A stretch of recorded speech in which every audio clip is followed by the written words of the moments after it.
Bonjour à tous, ou plutôt bonsoir à tous. Ici Angelo pour une nouvelle vidéo de cartomancie. Cela fait un petit moment que je n'ai pas réalisé de vidéo. J'ai été effectivement très pris par tous mes clients, que ce soit des travaux de divination ou des travaux spirituels.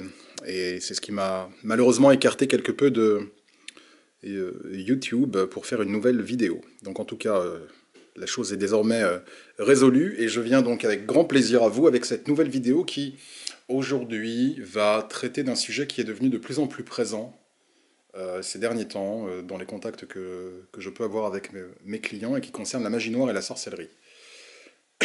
Alors, bien évidemment, je ne suis pas ici pour me montrer prosélyte, chacun a ses convictions. Euh, du fait de mon expérience et de ma propre expérience spirituelle personnelle, je sais à quel point ces choses existent. Maintenant, une fois de plus, je ne force absolument personne à croire aux esprits ou à la magie, bien évidemment, mais en tout cas, la magie est quelque chose que je vis tous les jours, 24 heures sur 24, incluant malheureusement ce que l'on appelle magie noire, à tort d'ailleurs, car comme je l'ai indiqué plusieurs fois sur mon site, la magie n'a pas de couleur. Euh, Tout dépend de la personne qui l'utilise. Cependant, il faut savoir que la sorcellerie, la magie noire, les influences négatives sont malheureusement des choses qui peuvent exister. Il y a beaucoup de lieux communs, de clichés parfois, qui consistent par exemple à dire il suffit de ne pas y croire pour ne pas être affecté. Ce genre de choses. Cela est totalement faux. Si c'était aussi simple que ça, ce serait excellent, ce serait extraordinaire. Vous n'avez pas besoin de croire aux rayons X ou aux ultraviolets pour qu'ils existent. Vous n'avez pas besoin de croire à la pluie pour être touché par la pluie. Alors, ce n'est pas parce que la magie noire ou la sorcellerie ne sont pas des choses qui sont, on va dire, scientifiquement prouvées, que pour autant elles n'existent pas. Il y a énormément de choses qui, à ce jour, ne sont toujours pas explicables ou expliquées scientifiquement parlant, sans que cela ne veuille dire que ces choses ne sont pas réelles. Donc, parce que on ne croit pas à la magie noire ne signifie absolument pas que l'on en est protégé. Ces forces négatives et maléfiques sont des forces objectives, non pas des forces subjectives, ce sont des forces extérieures qui peuvent vous toucher, quelles que soient vos croyances. Alors, Dieu merci, la plupart des clients qui viennent à moi pour investiguer s'ils sont victimes de sorcellerie ou de magie noire ne le sont pas. Et à chaque fois que les cartes ne me montrent aucune magie noire, je suis extrêmement heureux de l'indiquer à mes clients. Cela leur évite en tout cas de faire appel à des charlatans qui vont leur soutirer des centaines, voire des milliers d'euros en soi-disant rituels qui non seulement sont complètement inefficaces, mais qui, outre mesure, ne serviraient à rien parce qu'en premier lieu, les clients ne sont pas atteints de magie noire et de sorcellerie. Et comme je le dis très souvent, il vaut mieux payer un petit peu pour une divination plutôt que de payer beaucoup un charlatan qui va juste profiter de vos peurs et de votre naïveté pour vous soutirer de l'argent en pseudo-rituel. Maintenant, à côté de la grande majorité des cas où les clients ne sont pas affectés par de la sorcellerie, il y a de temps en temps des clients qui viennent à moi et qui effectivement sont soumis à de la sorcellerie et de la magie noire. Alors, il n'y a pas une combinaison particulière avec les cartes à jouer qui permet de déceler la sorcellerie ou la magie noire. Il y en a plusieurs, elles sont même en nombre illimité. Vous avez en tout cas ici sous les yeux l'exemple d'un tirage qui atteste d'une personne victime de sorcellerie. Alors je vais essayer de ne pas... J'ai pris déjà beaucoup de temps en introduction, je vais essayer de ne pas être trop long pour cette vidéo. La personne est donc venue à moi, une femme, m'indiquant que depuis quelque temps, elle commençait à ressentir des symptômes un petit peu étranges. D'une part, elle a commencé à expérimenter beaucoup de malchance à répétition et dans divers domaines de sa vie, et puis des problèmes de santé importants. Alors j'ai souhaité évidemment investiguer auprès de mes cartes et évidemment auprès des archanges, puisque les archanges sont les esprits avec lesquels je travaille, pour savoir si cette fameuse cliente était, oui ou non, victime de magie noire, car il est tout à fait possible parfois de simplement expérimenter des périodes de malchance qui peuvent parfois durer longtemps, sans que la magie noire ou la sorcellerie ne soient incriminées. D'accord? Donc c'est toujours... Je suis désolé, j'ai un chat dans la gorge. Il faut toujours évidemment procéder avant à une divination pour ne surtout pas tomber dans le travers de commencer à créer votre propre magie noire par vos propres croyances négatives. D'accord? Plus vous allez penser que vous êtes ensorcelé, plus vous allez créer vos propres formes pensées négatives qui, elles, vont se manifester et qui vont créer toutes sortes de problèmes dans votre vie. Donc c'est pourquoi, une fois de plus, je le répète, faire appel à une divination est toujours la chose à faire. Alors ici, nous avons donc le roi de trèfle, le 4 de trèfle, le 8 de pique, le 4 de pique, la dame de carreau. De manière extrêmement facile à comprendre, la dame de carreau représente bien évidemment la cliente. Ce n'est pas toujours le cas, des fois la dame de carreau peut représenter une magicienne, mais dans le cas actuel, la dame de carreau représente la cliente. Alors il est très intéressant de noter que la dame de carreau apparaît en dernière position, ce qui veut dire qu'elle est la receveuse de toutes les cartes qui précèdent. D'accord ? Et donc c'est la raison pour laquelle il est intéressant de voir un petit peu ce que les cartes précédentes indiquent. Alors, nous commençons par alors attendez, je regarde juste une chose vis-à-vis de mes cartes. Voilà. Nous commençons par le roi de trèfle. Le roi de trèfle est un homme mature, généralement au-delà de 35 ans, 35, 39 ans. Si l'on s'attache à la description physique des cartes à jouer, c'est un homme brun avec les yeux foncés. Bon, mon expérience prouve que parfois ce n'est pas toujours le cas, mais si on veut rester fidèle en tout cas à la tradition des descriptions physiques des figures, tel serait le cas de ce roi de trèfle. Ce roi de trèfle n'est pas nécessairement une mauvaise personne. De fait, le roi de trèfle est généralement un bon roi. Maintenant, il ne faut pas oublier que nous posons une question concernant un domaine très précis, la magie noire, et que qui plus est, il faut voir les cartes qui suivent ce roi de trèfle pour voir quelle est son action.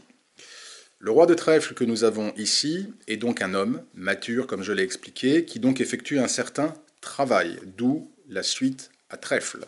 D'accord ? Puisque les trèfles représentent le travail, le business, ce genre de choses. Donc évidemment, ici, ce n'est pas dans un contexte professionnel, c'est dans un contexte spirituel. Le roi de trèfle, vous ne le voyez pas ici, mais il regarde à droite. D'accord ? Ce roi de trèfle est suivi par le 4 de trèfle, qui est une carte d'intense travail, et qui en magie, c'est un tirage spirituel, ne l'oublions pas, donc je ne peux pas lire les cartes de manière, on va dire, traditionnelle, pour les affaires de la vie de tous les jours, c'est un tirage spirituel. Le 4 de trèfle, dans des tirages spirituels, et particulièrement en tout cas dans des tirages relatifs à la magie, indique toute forme d'action qui va être effectuée. Alors j'ai le mot en anglais, on appelle ça de la magie sympathique. Alors le mot est trompeur. La magie sympathique, et alors une fois de plus, le terme français n'est pas celui-là, mais je n'ai que le terme anglais à l'esprit. C'est de la magie par assimilation. C'est la magie par laquelle vous allez représenter une victime par une poupée, en utilisant une photo, ce genre de choses, d'accord ? Vous allez utiliser un objet, quelque chose, pour représenter votre victime. Donc nous avons ici l'idée de ce roi de trèfle qui effectue donc un travail sympathétique, je pense que ça doit être le mot en anglais, peut-être en français, sympathétique. Ce genre de travail d'assimilation, on va dire travail d'assimilation. Nous avons donc l'idée de ce roi de trèfle qui effectue ce travail d'assimilation, d'accord, correspondant évidemment à la cliente. Le 4 de trèfle peut également représenter toute forme de bureau, d'office, voire d'hôtel, d'où le chiffre 4, les 4 pieds d'une table, les 4 murs d'un office, du fait de la suite à trèfle, un lieu de travail, d'accord, donc une table de travail, une pièce de travail. C'est une autre manière de voir cette carte. Ces deux cartes-là pourraient être parfaitement positives. À la limite, un homme a le droit de travailler ou a le droit de faire de la magie d'assimilation si c'est pour une bonne cause. Le problème est qu'ici, le 4 de trèfle est suivi par le 8 de pique. Et nous avons de fait deux cartes à pique.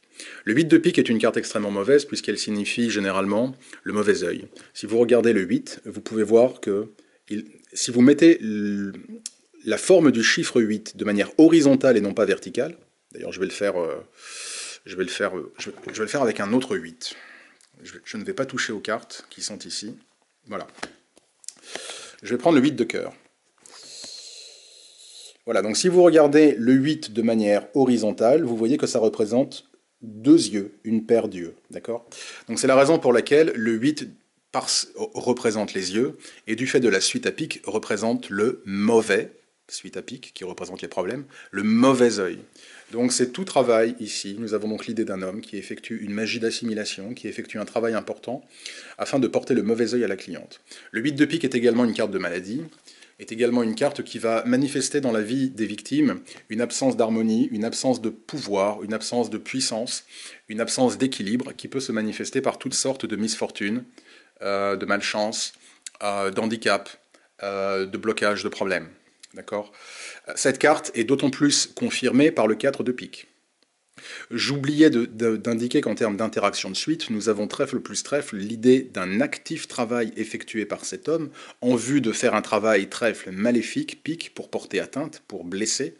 Et ici, 8 de pique, 4 de pique, nous avons vraiment l'idée d'une velléité de nuire, pique plus pique égale gros problème, d'accord? Donc le 4 de pique est une carte également intéressante parce que tous les 4 représentent la stabilité, les fondations, et avec le 4 affecté de la suite à pique, nous avons l'idée d'une action qui est destinée à détruire les fondations mêmes de la cliente. Cela se manifeste par une baisse d'énergie, cela se manifeste par de la maladie. Nous avons 2 cartes de santé affectées ici avec le 8 de pique et le 4 de pique. C'est donc une carte qui va représenter toute énergie destinée à affaiblir une personne, à non seulement porter de la malchance, mais également à affaiblir considérablement une personne et à détruire les fondations mêmes physiques, psychologiques, émotionnelles d'une personne. C'est également une carte qui indique, le 4 de pique, le sentiment de se sentir enfermé. Le 4 de pique fait référence également au cercueil, à la prison. Chiffre 4, une fois de plus, les 4 planches, d'accord, du cercueil, suite à pique, ou les 4 murs, numéro 4, d'une prison, suite à pique. Donc on a vraiment l'idée d'un mauvais œil qui est non seulement destiné à heurter la cliente d'un point de vue physique, mais également à l'emprisonner. D'accord? C'est un peu la carte du piège. Le 4 du pique est la carte du piège. C'est également la carte qui va faire que toute tentative dans votre vie va être soudainement ralentie. Le 4 de pique, d'accord? Les choses vont être complètement bloquées, ou si elles avancent, elles vont avancer très lentement, et cela sera très laborieux. Donc, nous avons ces 2 cartes-là qui corroborent un travail maléfique, le travail maléfique effectué par ce roi de trèfle. Et parce que la dame de carreau arrive en dernière ligne, elle est malheureusement réceptionnaire de tout ce que je viens d'indiquer précédemment.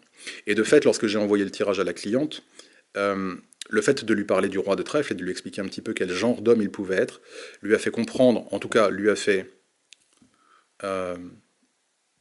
avoir des suspicions sérieuses, nous allons dire, sur un individu particulier qui correspond en tout cas à ce roi de trèfle. Et elle m'a confirmé que cette personne avait une photo, d'accord, une photo et des cheveux d'elle. D'accord. Bon, je ne vais pas rentrer dans trop de détails, je vais pas, pour des raisons de confidentialité, mais cela confirme tout à fait le travail d'assimilation dont je vous ai parlé. Quant au 8 de pique et au 4 de pique, bien évidemment, la cliente a le sentiment de se retrouver face aujourd'hui à un mur dans sa vie, le fameux 4 de pique dont je vous parlais, et elle se sent extrêmement épuisée, fatiguée, elle n'a plus d'énergie. Et là, nous sommes en plein dans le 8 de pique et le 4 de pique, qui se manifestent de cette manière d'un point de vue purement physique. Elle a évidemment des cauchemars, elle a beaucoup de symptômes qui aujourd'hui la font être complètement exsangue. Voilà, je cherchais le mot exsangue, et cela est exactement ce dont le 8 de pique et le 4 de pique parlent.